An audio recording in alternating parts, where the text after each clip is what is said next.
So Dan, we now get in the brass tacks. We get going the roster.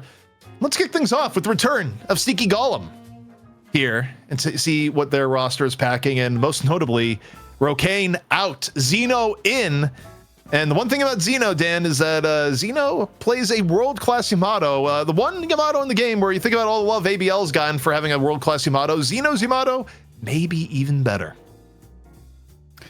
That's going to be something to watch, especially given the fact that if we do see Yamato, I don't know, I'm still not sold on where Yamato's place is in the current meta. So, you know, the question for me, though, is whether we see the return of Mirage for AVG, because you can see it in the picture there. It's not something that we've seen in meta for a little while, but it does seem like this new patch could bring it back. And I think already in the previous meta as EP, it kind of felt like Mirage was on the cusp. Like, Mirage was pretty good and had some buffs, but just didn't quite make it into the list of preferred heroes for that category.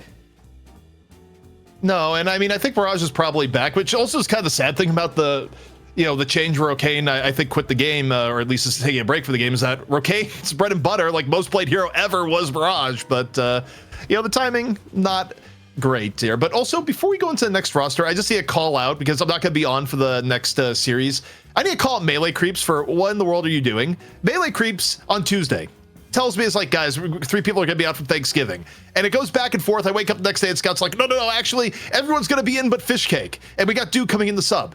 And less than an hour ago, Scout messages me and says, oh, no, Fishcake has FOMO. It's full Melee Creeps defending today. It's like, guys, as someone that has to deal with comp ops every week, I hate you. But also, full strength Melee Creeps in today. But they're not our next team. Our next team, Dan, Bunny with Clock. Bunny with Clock. Yes, and your arch nemesis Tanner making an appearance again, trying to breach into the finals to really ruin your day. But for the rest of the roster, this is definitely a dangerous roster. Pochi Pop is a tenured player on this team, somewhat of a spirit. I mean, I don't know if he is the actual captain of the team, if they even have that, but for me, that's kind of like spiritually where he's at on the team.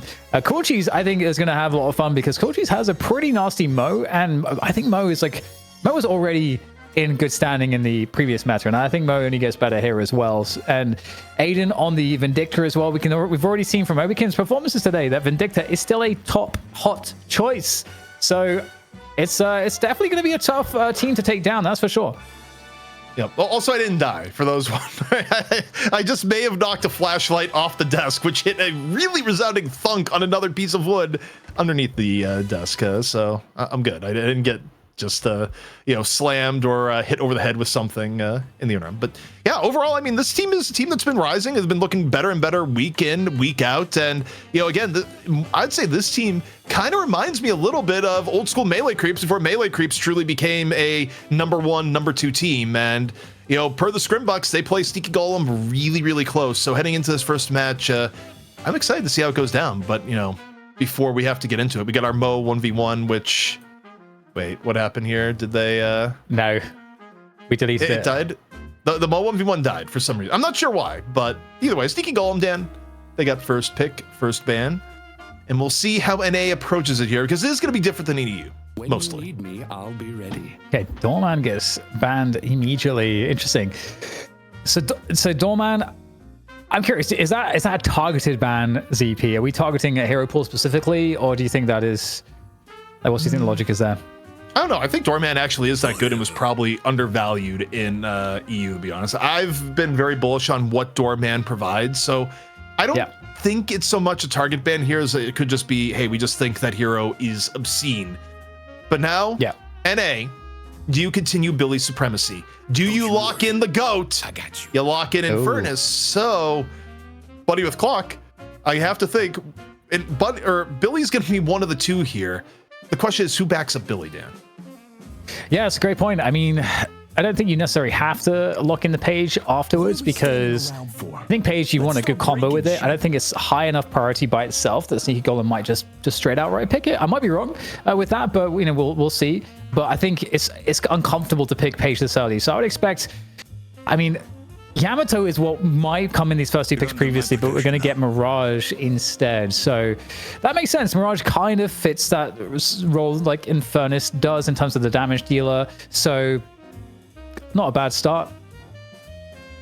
No, not at all. And I think Abrams, you'd think, would be coming in if it follows how EU is going. Where right now it's actually been pretty similar, but Sinclair also was really high priority in NA scrims this week. I think, frankly, gets a lot out of the 4.8K changes on top of the fact that he gets to swap not once, but twice. So Sinclair also on top of it, just giving you insane lane presence. And the Paradox on top. So Paradox more highly valued in NA right now than it was getting in EU. The Sinclair's an interesting one too, because often Sinclair wouldn't go so early because Sinclair's value kind of improves or actually gets worse as the draft goes on. So I feel like usually you'd see Sinclair get picked a bit later on, but Drifter coming in, that's consistent with how he saw the priority in Europe as well. Drifter looking really nice at the moment with the gun damage buff and just some of the other changes. So not too surprising. But now we're on to the bans. Here's EP. I think if you're bunny with clock, ban Yamato. You know Xeno is a new pickup on Sneaky Golem. Xeno is one of the most prolific Yamato 1 tricks in Deadlock history. You have the opportunity to take it out without giving up a bunch of meta power in turn. Kill Yamato. Like, that is actually the ban to go forward here, and instead they go Viscous. Overall, meta-wise, I mean, not the worst to get rid of Viscous, but, you know, especially given that Goober can play it for Sneaky Golem, but yeah. I don't know, man. I actually think killing Yamato was the better of the two plays, given just how these players have played overall. Maybe they don't even want to play it, but if they do, we'll see. I do like the Viscous ban because I think Viscous is very, very helpful at saving people from Drifter as well. And I think that can really make the difference because with Drifter as well, you kind of do need to get those like last hits so you get the max bonus. I have a fire alarm, so BRB. All right. Wait, it's gone. I don't know if he muted and it went or it just stopped there, but given the fact that Dan has left, well, chat, it's just you and me. Maybe Jason's still around. I don't know. Jason probably is like, yeah, he says he's busy. So, all right. Vindicta comes in for a bunny with clock, followed up by Abrams. So, I mean, part of this is that Vindicta's just really good. You run it with Aiden, who's its signature hero, and you get the Abrams on top of it. So you get what is a premium lane and a comfort pick at the same time. Makes a lot of sense to me. Final two picks for Sneaky Golem, though, are about to come in. There's Geist. Do you have the Yamato? Because it also, to me, Dan, says something about Yamato if you have the opportunity to free pick it here with your final pick, you know, no priority given up, and you go, no, Xeno, you don't need to play the Yamato. Play something else. Maurice and I got your back. Okay. I mean, I guess it makes sense. You know, they already have Infernus and Wraith. Getting some extra front line in there is, I mean, honestly, as well, like the Moe and Krill Paradox combo is really good at actually securing kills and picks, and I think going into the late game, if the game goes later as well, I think Moe and Krill is extremely important in locking down carries that get out of hand, and Mirage can be one of those, so as well as Billy. So I think Moe and Krill's a nice pickup. So yeah, the Yamato is pretty sad. I'm curious, what do you think Xeno will be on? I mean, if not that, then I think there's a world where Xeno maybe is on the Paradox here, would be my guess. Or in terms of frontline, I'm trying to remember, I think there may have been a Geist phase at one point, but, you know, for Sneaky Golem, and trying to look at who's playing what, you know, I wonder, okay, who's AVG going to be on? Is AVG potentially going to be on the Wraith in this combination of characters, or is AVG going to be on the Geist? There's a few different ways it could break down, but I'd guess maybe the Paradox, but who knows? It's a first look at Xeno on Sneaky Golem, so we get to see how they've decided to shift their hero pools. The one thing I will say, though, Dan, fully expecting hydration on the Moe. Yeah, I think that's a good call out. I mean, this is interesting, ZP, because I'm looking at these drafts. I'm like, I like both drafts, a lot about both drafts. I kind of would have wanted to see myself a Bebop maybe instead of the Holiday, but that's because I'm kind of a Bebop like purist. But this is kind of nice, you know. Bunny and Clock have Abrams and Billy. We saw how hard that hits previously. In addition to the damage output that you can get out of Vindicta, Drifter, and Mirage, and Holiday. I mean, they have a bit of everything. I feel like the pick potential is obviously a bit better for Sneaky Golem. I think that's kind of where they look a bit stronger to me, as well as the late game. Yeah, I mean, the late game is quite good for Sneaky Golem. I guess it kind of depends on where you rate Mirage now. Also, the fact that Vindicta can get really strong, especially in the hands of Aiden. I don't love the Holiday pick towards the end. I mean, it's just, for those who haven't paid attention to the changes, it's a very different Holiday. You are playing Holiday for barrel maxing at this point. You are not going gun Holiday. No one has picked up crack shot basically all day long. Instead, your main goal is you want to very quickly hit your spirit power spike and go for barrels. And I mean, look, credit where credit's due. Barrel is a really strong ability. Knock Up is one of the best debuffs in the game. It is ridiculous for securing kills, but it's not a holiday that's giving you the late game security that you used to get. And on top of it, with all the nerfs to CDR items, Lasso comes out even slower when it's already a long cooldown to begin with. So that's why when Holiday does get picked, she's shifted very much to the back of the priority chart. One thing that I will say, though, is that Spellslinger was actually, I think, buffed a little bit, and Spellslinger Geist was already an insane power spike for Geist that makes her ridiculous into the late game in terms of like the damage dealing. And I think she becomes, honestly, the biggest problem, along with the Infernus into the deep late game, even more so than Wraith, perhaps. So I actually love that for Sneaky Golem, and I think if we get to a late game, this will be a very fun and interesting match. You know, as I'm looking at here, I'm expecting teams to be in the bathroom in North America. This is a uniquely NA thing. We're sitting here waiting and waiting, but now both teams have said ready. So I think we're about ready to get into it from a production end. Should be hitting the start button as we speak. Yeah, there we go, Dan. We're on our way. We are on our way, and okay, match one. And I think this is going to be a great match one here, as one of these teams tries to get into the money match here for the NA portion of the show. I don't know which way I'm leaning ultimately, ZP. In terms of just the drafts themselves, obviously you got to lean towards Sneaky Golem with the quality that they have on the roster and what they've displayed, but I could absolutely see Bunny Clock having a really good matchup here, especially with, you know, getting the Billy Abrams online. You know, if we can get Aiden off to a good start on the Vindicta, I think there's definitely a lot of potential and serious threats that Sneaky Golem will have to navigate. We cannot attest to whatever that Imager link is, nor held responsible for whatever Goober is spamming in chat. That is our disclaimer here. Yeah, that's what we got. Also, any mentions of Yoshi have no reference to Nintendo. Please do not sue us. But as we look at the lanes here, Dan, and it's going to be Sinclair taking up the middle. Usually where you expect to see Sinclair go, he's just that dominant of a lane character. Some would argue the most dominant laner in the game at times. Sorry, who is the most dominant laner? Sinclair. Yeah. So yeah, the priority difference here was, I think, really cool to see. Maybe we start to see Sinclair becoming like a top 2 prio pick. Do you think there's a world where that's the case based on how the power spike differences are now from the investment bonuses? I mean, it's a possibility, just because of the fact that Sinclair, I mean, when Sinclair is good, Sinclair is really good, and Vexing Bolt hits like a truck. Also, in terms of who's playing what, I think it's interesting to note here that, you know, normally it would have been Rocane on the Infernus. Instead, AVG flexing over into the Infernus. Normally see AVG on things like Warden, where, by the way, Warden was not picked or banned in NA. Big, wild difference from what we saw in EU, especially given that someone like AVG didn't pick it. Maybe he would have if Infernus was in play, but I didn't expect this necessarily coming in. Yeah, and having, oh, hello, hiding the bushes with a $200 tip. Thank you so much. It was such a strong tip. It crashed AVG and made us highlight just how awesome Hid in the Bushes is. So thank you, Hid in the Bushes, for the $200 donation. Of course, the players thank you. That is going to be split 50-50 between our EU and NA, but the prize pool going up and up. So thank you so much. But yeah, you know, a little bit more time here, Dan, to take a look at the laning phase. We got Infernus Paradox for Sneaky Golem off on their weak side. Actually, I think that's strong side. I have to check. Yeah, that's their strong side. So they throw Infernus strong side, and they on the left side, you know, the weaker side, they're running with the Wraith Mo. But either way, I talked a little bit with AVG about this concept, and he said, here's how we see the game right now. 2 side laners, and then the other 4 roaming like crazy. So their goal right now, Dan, is to feed the hell out of Infernus and Wraith. Yeah, that's definitely a game plan that makes a lot of sense to me. And I think that's like, you know, one of the reasons why Drift is actually quite nice as well.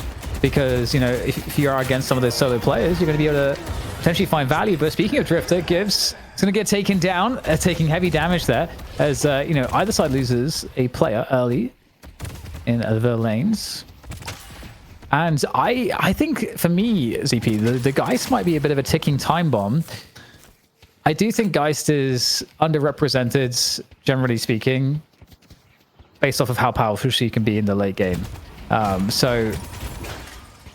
I've got no doubt that Sneaky Golem are going to get to the late game if Bunny and Clock can kind of like survive till then. Yeah, I mean, I think the thing about Geist is that Geist, when played well and reasonably well farmed, has never been an easy kill, can easily push up lanes and be a threat, and just, you know, continually has sort of this aura of, you know, presence in the game, especially when swap is a threat, because of course you don't want to go near Geist, get swapped, and, you know, have things go completely awful in turn. But, all right, pressure the Paradox, and, you know, sometimes you just warp in and don't do a single thing other than eat a Carbine. That was, yeah, I think Gibbs maybe thought League would be a little bit further out. And getting those melee items on the Drifter for the swipe thing. I don't know what it's called. I can't remember. He's rending you. Rend, right. Yeah. Yes, you get rended. So, watch she pop? I'm curious to see what that build's going to look like. I haven't seen many Mirages at the top level in the new patch. When I say many, I mean 0. Well, particularly to see what he goes for his spike. Like, you'd have to go back to look at the items again to see if he's, you know, going to go a little bit more heavier in the powering up Jin's Mark, a little bit heavier into just straight up gun. Again, the advantage that going early gun has on your paths is that you get to go cultist early and get an advantage from that. Otherwise, you're kind of prioritizing something else, again, cultist a little bit later, so you get a few less reps of souls on the item. But yeah, overall, it's been kind of a quiet laning phase so far here, Dan. It's not as explosive as EU was at this point. Yeah, and EU tends to generally be more aggressive, but speaking of aggression, we are seeing some here between the Paradox and Furnace. So here for Sneaky Golem, seeing if they can find some damage. There's the Concussive Combustion coming on through as well. And we got Aiden up in the skies, very far away from that Concussive Combustion, and able to put the damage on. So ultimately not too much drama in that situation. And looks like Tana created. Yeah, it's turned into a bit of a skirmish between left and middle. Cool cheese right now. Bit of a reprieve up, ends up getting the flush high to the face. Xeno and Rocker chasing it down. Still really good HP of Sneaky Golem, and Billy might be strong, but not strong enough to live in the 1-on-3 towards the very end. A way better collapse from Sneaky Golem, although Rocker ends up running foul of Aiden. Gibbs able to get there on the cleanup, and not looking much better here for AVG. AVG is going to go down as well indeed, and what a really strong situation ultimately for Sneaky Golem though, around the bridge buff. You know, they managed to come, I think, 4 players onto that left side bridge, and they managed to win those fights pretty handily, so that gives them a slight edge, but it hasn't made much of a difference on the souls overall. And in terms of the tower damage, still actually slightly favored for Bunny with Clock, so pretty even game despite the bridge buff situation not going Bunny with Clock's way. And Aiden is going to be potentially very dangerous if not kept in check. So we got to keep our eyes on him. The specialist on Vindicta. Also, Aiden splitting up the early farm between orange and purple. Meanwhile, Billy, again, up close and personal. Arctic taking the fight here. The Rocker. Rocker real low. No vitality. Just pure spirit here for Rocker. Gets the parry! Gets the read on the Billy and gets the line of sight block. And is that going to be enough for Rocker to live? Rocker still in the danger zone. Switches off, breaks Arctic's angles once more as the combo comes in. Oh, man. Rocker lives. That's a little wild. League went down at least, but my God, that was quite the parry. I think, you know, he saw that one coming a mile off, didn't he? Look, if Arctic was role-playing how Billy actually acts, Arctic would be on full tilt for the rest of the match. Like, that is a brutal sequence of events. Rocker should have died, but Rocker just gets a miracle parry, a really good read on when to shift out, not get hit by the Billy Dash, and it all works out as AVG burns down Aiden, putting the brakes on what could have been a Vindicta snowball. And I have to say, the Vindicta against an Infernus and a Mirage is very nasty. Two heroes that can do immense damage very quickly to airborne targets. So, I mean, with the Jin's Mark on the Afterburn, it's really going to hurt. So it will be a hard game for Raiden to get up to full strength, no matter what, I think. I want to see here, what's Pashi's build? Did Pashi go Spirit or Gun here? If I had to do a guess, I would guess early 4800 Spirit, because generally for power spikes, if you can get away with Spirit is usually the better of the two spikes, but we'll see Pashi's itemization in a second here, just because, there's a question, how are Mirage is building right now?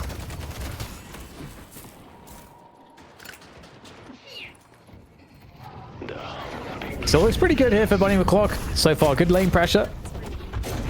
Drifter roll is, I mean, this is pretty cool. I mean, this is one of the cool things about the Drifter roll is you get your wave crashing into the tower and you just rip the ult, and they aren't really sure if you're going to dive them or not. So they kind of have to just fall off, and you get a lot of damage for free. In this case, the tower goes down. So early win allowing roam now for Gibbs on this Drifter. Okay, and interesting enough here. Okay, so it was Spirit first, and you did Quicksilver, Surge of Power. That gets you your spike, and you just have Mox rounds and Sprint at the beginning. So, makes sense to me. Even earlier Surge of Power than expected, as nice damage here on the AVG. AVG gets a little bit of burn down, and the chase is on here for Bashi, able to finish it off. Cash onto the Holiday. Bashi getting taken out, and now the dive attempts coming on through as well. Big Mo coming on through will force back Bunny McClock defenders, and they're looking to equalize the Guardian scenario right now. And there we go. Hydration picks it up. So 48k to 47k. Objectives even as well. And more fighting in the mid position. Looks like Bunny McClock have Sneaky Golem outnumbered in this fight, though, as they continue to try to push into this one. Xeno doesn't really have anywhere to back off to. It's certainly going to be going down. No help. And that's the mid position. Absolutely swarmed. The funniest part about Geist's kit to me is still just the entire part of Geist with swap, really scary. God, how do you engage on this hero? Take utmost care. Geist after swap, jumper. Just jumper. Get on her, and it goes from there. You just see Xeno being like, yeah, this is gonna end quite poorly. But Bunny McClock able to grab the left buff. And overall, you take a look at the game state here. Billy getting up close and personal here into the Paradox. Tanner able to finish off one at the same time. Two quick pickups here from Bunny with Clock. Yeah, this is pretty cheeky, isn't it? Getting very aggressive in the enemy jungle. Nice aggression from Bunny with Clock there to get Arctic on those steals. As he reroutes now into the mid position. That Guardian looking quite vulnerable here, as Bunny with Clock do have that focus around this position. Giving some respect, though, to the Sneaky Golem side. In the meantime, the urn, of course, has been up for a good 40 seconds. And that is on the left side. Curious if that will be taken. Yes, indeed. Drifter will pick that one up there for Bunny with Clock. There goes the combo, though, on to the Abrams. Able to back off, and Hydration maybe bit off more than they can chew here. Still looking reasonably healthy here in the Mo. Get a little bit of backup here from both Paradox and Sinclair.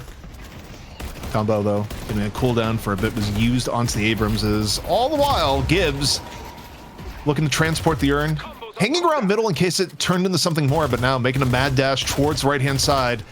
In response, AVG is there, but I don't think AVG wants to linger. In fact, this is going to be the urn getting turned in. Now, what do you get in turn? It's blue urn, and Sneaky Golem, they just kind of exist here, Dan. Yeah, it's actually quite scary. Poshi popped 14k souls at this point. So beginning to look quite scary, getting far ahead of the game. Rocker is the counterbalance for Sneaky Golem on the Wraith, but Wraith doesn't come online as quickly as Mirage, I feel like. So, that is definitely a nice little win for Bunny with Clock, in addition to the fact that they're just overall 6k ahead. And I think Drifter is going to start to become a problem, because now we're really into the roaming phase of the game. Quick swap here on to Abrams. Tanner in real danger. This time around, not going to be escaping. The fall through is there now. A little bit of engaged towards the end, as you see Cool Cheese drop a barrel and go, wait, I don't actually like how this is getting involved. Bounce pads away. Drifter into the mix. Under fire here by both Wraith and Mo. And in fact, could be a rough spot to be in here for the Drifter. Gibbs unable to get away. Meanwhile, Chain Gang keeps AVG nice and tidy in the lane. Arctic on the punish, so a little bit for both teams here, Dan. As about 2.5 minutes away from another urn, and a lot of skirmishing, not much in the way of objective pressure. I wonder if we'll see the Blood Tribute coming out for Gibbs on the Drifter. I feel like it's a really good item for Drifter. It remains to be seen. We'll check out the builds maybe a little bit later. Mid pressure comes on through for Bunny O'Clock, and they're really dictating the pace on the map overall here, ZP, despite seeing a fight won by Sneaky Golem. I feel like they're much in the defense mode for the most part. We've had all the successful invades from Bunny O'Clock, and they're going for another one here. On the left side here, they close the distance. Yeah, and the goal here, of course, would just be to get in on the Guardian. Time bomb, though, up over the top. The defense from Sneaky Golem, ready to come on in. Arctic, up close and personal here. The Paradox gets a swap for his trouble. League burns down Drifter as it happens. Paradox, a little bit quick, sneaky movement up over the top. Able to shake away from Arctic, who's instead getting pummeled from the back. Arctic in real danger up over the top. 2 HP, bomb and gone. Zito able to finish it off. Still has a swap in tow. A punch to the back of Holiday. Down goes CC, and probably a little bit too early for mid-boss here, Dan. Yeah, especially, yeah, that's not going to happen. Very nice swing, though, from Sneaky Golem. So the first, like, major win I think that they've had in some of these team fights early on in this match. There's the steal there of the opponent's Sinner, and a quick escape as well. So not really much to respond with. And one of the things that Bunny O'Clock need to try to do is to empower Aiden. But Aiden has been shut down quite a lot. But again, we return back to this simple fact that Poshy Pop is the one that's not. And he's doing his job right now. 20k souls. And again, the counterbalance we talked about previously, Rocker is 16k. That means that right now the farming is accelerating for Poshy Pop, way ahead of Rocker. Yeah, I mean, Poshy is a huge threat. And the fact that Poshy's been able to get this farm, I mean, you look back at some of the other fights. Yeah, I mean, to your point, you know, Poshy is a huge threat because Sneaky Golem, okay, you win those fights, but Poshy's just spending all this time getting big.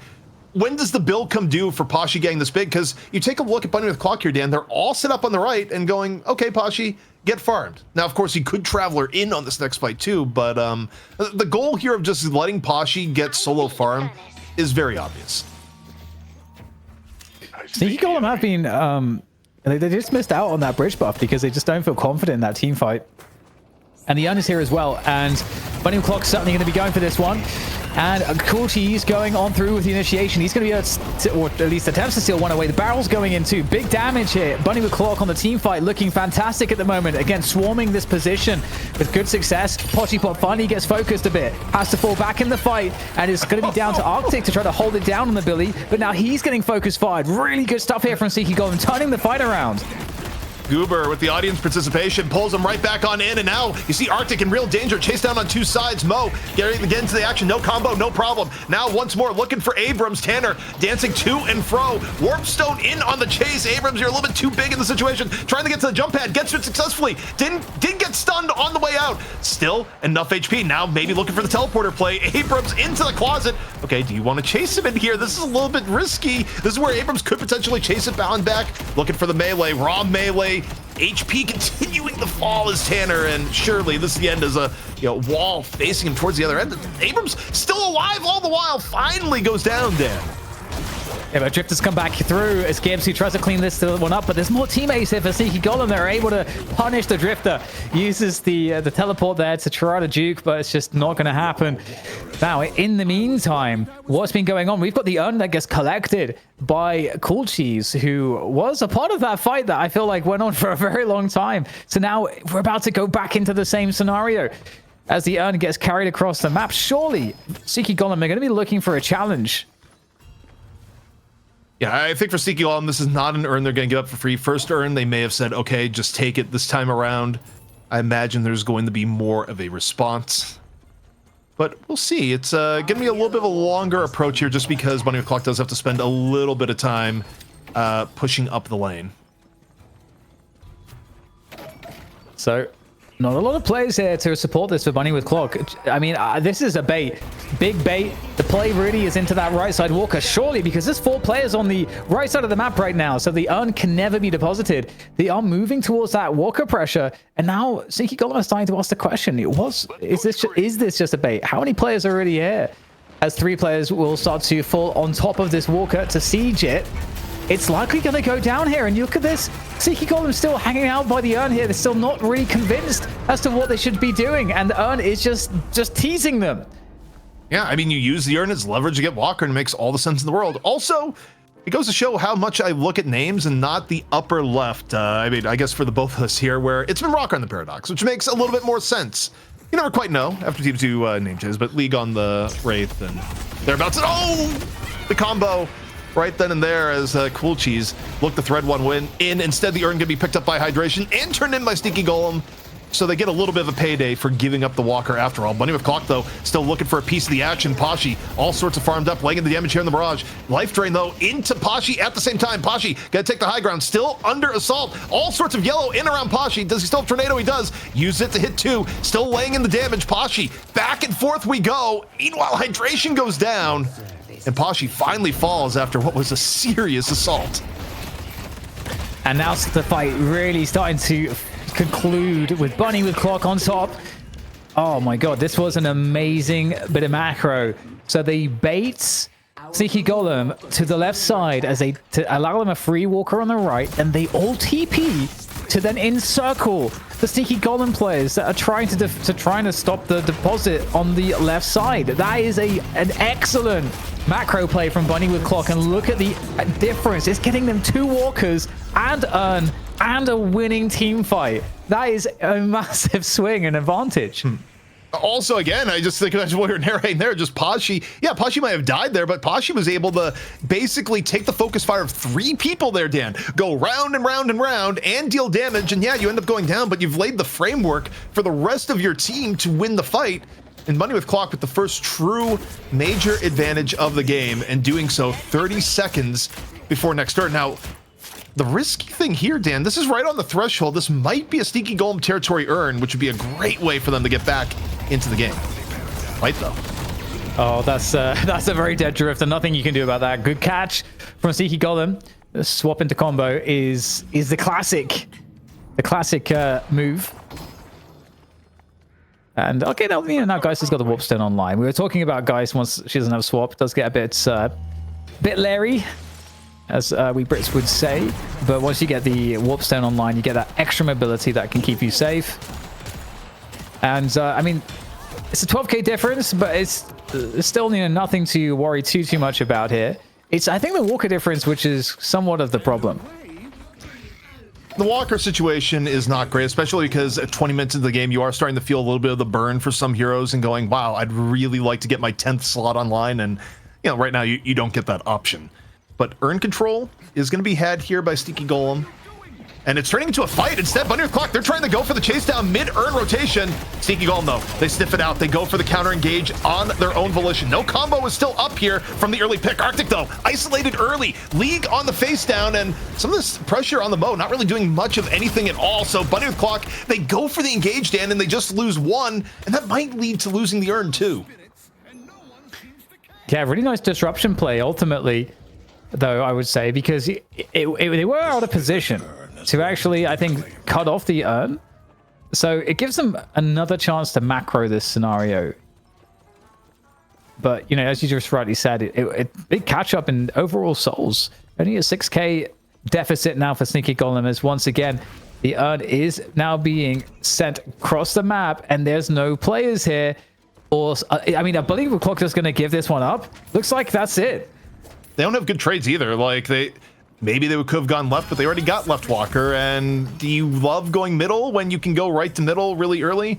No, so they just have to take that, and damn, it's even. That is full evened up between both teams, and next pick carrying utmost importance, especially if the teams linger in middle, Dan, because mid-boss is right there. Yes, now it does become pretty interesting. And, you know, you've got League who's caught up with Poshy Pop. And, I mean, these fights are going to be really interesting. Wraith, of course, has the TP, maybe a little bit better of an escape tool than the Tornado.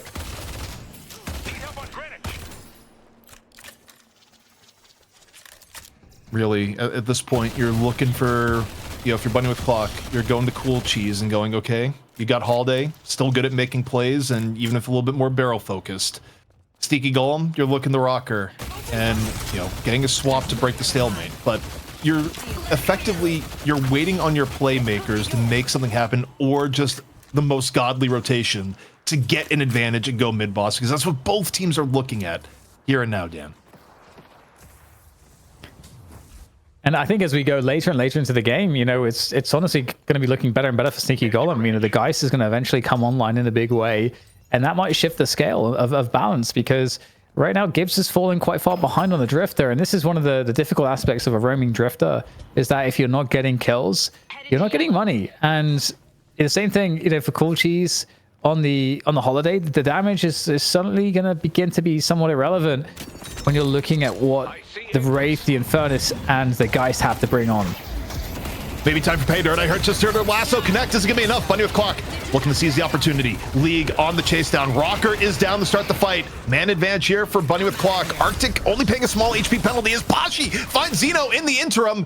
And Bunny with Clock, are they gonna be able to engage even more? They get 2 clean pickoffs. And you know what this means? It means mid-boss. They're heading on in. And Sneaky Golem, you still have the Sinclair here, Dan, but this contest is gonna be real tricky.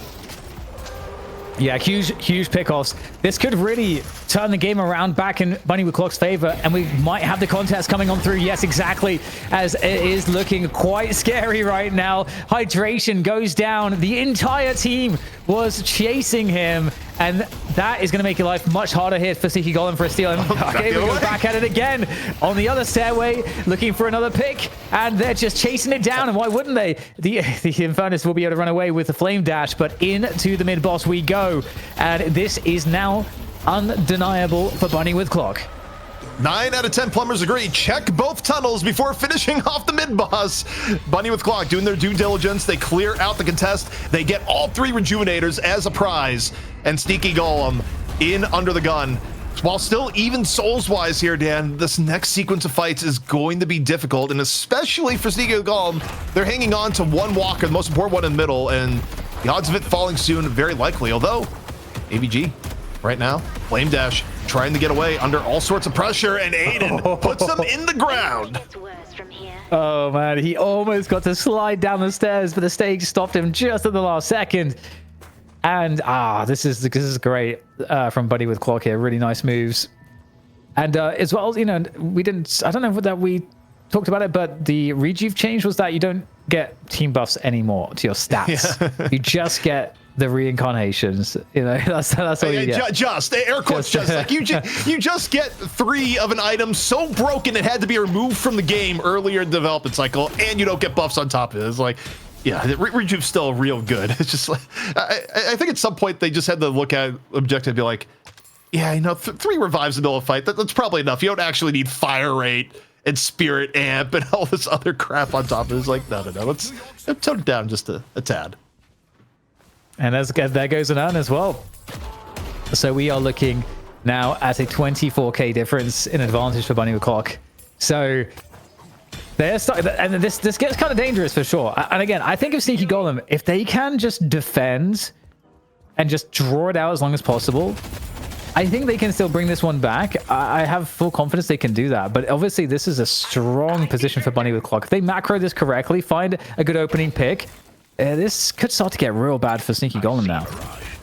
I mean, the problem here is that you don't want to have the typical fight where you have a decisive fight, and Bunny with Clock is everyone up and you're down 4 people, because then you're going to lose both shrines. You're going to lose first stage patron and may even get all in. So fighting against 3 rejuves, I mean, it's one of the hardest things in Deadlock, especially at the competitive level. And Sneaky Golem, their goal is to try and just buy time at the walker, maybe get a pick if they can. A swap is on the menu here. No, Rocker biding his time as you see Tanner take to the skies. Arctic in on the chain gang. It's a big engage off the chain gang. A wipe of 3, now 4. Sneaky Golem completely crunched off the engage from Arctic. Oh my god, that's a nuclear bomb straight into the heart of Sneaky Golem's chances. Oh my god, what an insane chain gang. And that is, I mean, they needed to delay, they needed to defend and just slow this down, but this is the fastest, most rapid approach into the base, destroying the key infrastructure. The shrines are down, the patron is down instantly. The game might be over here, ZP, in a flash.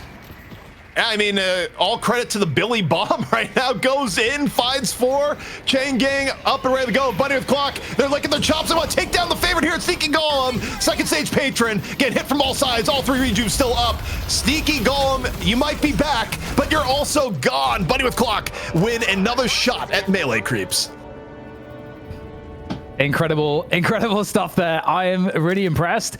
I mean, that was a great game. I think it was a great draft from both teams. We got the Billy Abrams, but we got that Aiden, that guy on the Vindicta as well. And I mean, they really made the draft sing. There were some scary moments, CP, but it really stood out. The early lane was great. They were ahead there, and they were ahead on the macro, I think, for most of the game. They had that pressure advantage.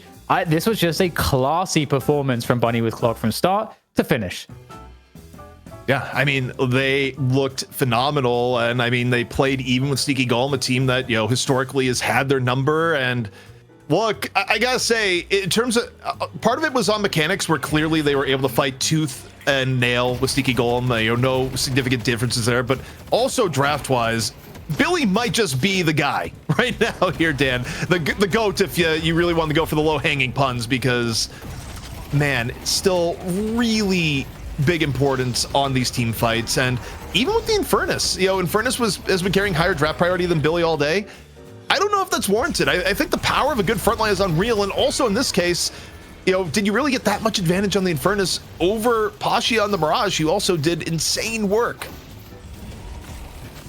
It was truly such an impressive performance here, and I don't know, kind of a loss for words here, ZP. I'm like really impressed.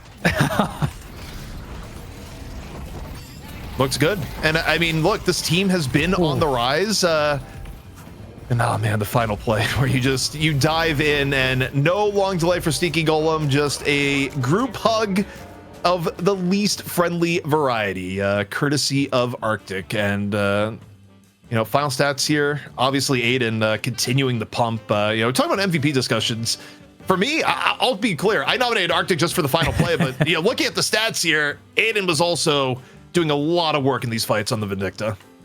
Yeah, you can definitely see that. 19% of the souls from Assassinate. That's actually kind of wild if you think about that. That's actually a pretty crazy. And yeah, the performance from Aiden, I think, was remarkable. There again, we can't really forget how many problems there are for a Vindicta, a very immobile hero that is up against a Wraith, a Geist, and an Infernus. And I mean, Sinclair's not bad at shooting up either, nor is the Paradox. Like, you know, you have a lot of potential issues. We got the Warpstone on online fairly early to try to help that some of the mobility issues, but Aiden just really knows how to make this Vindicta work no matter what. And so I definitely agree. I think that MVP for Aiden is the no-brainer.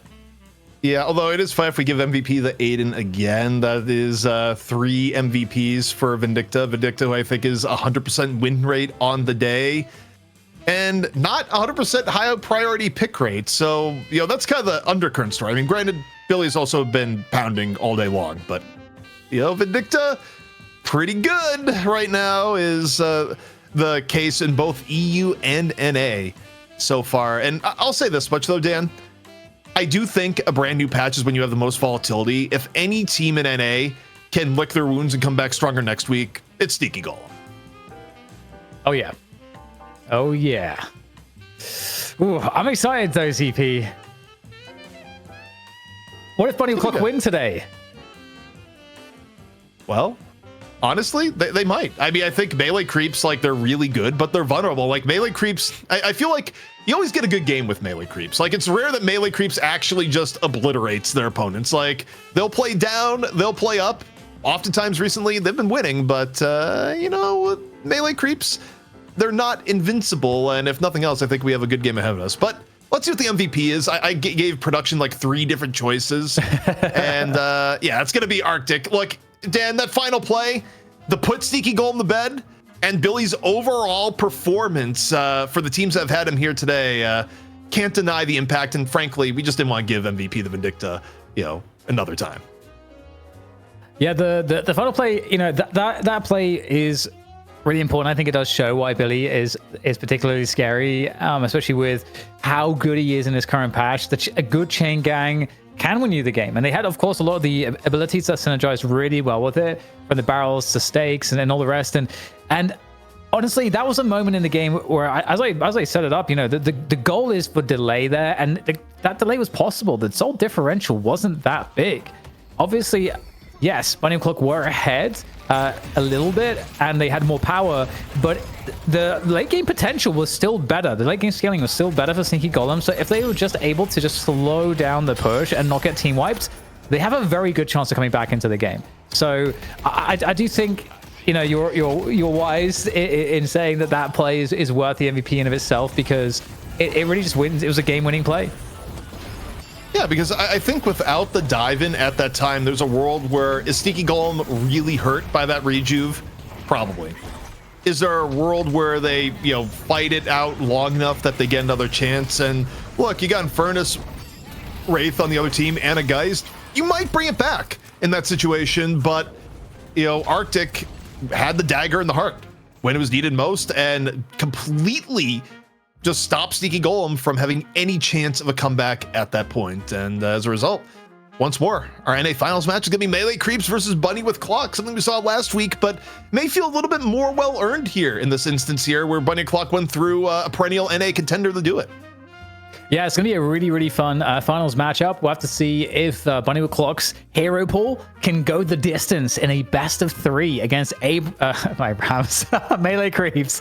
We will be back after this break with that one. I know that's your job, ZP, but I'm doing it. Yeah, go for it. All right, see you guys after the break.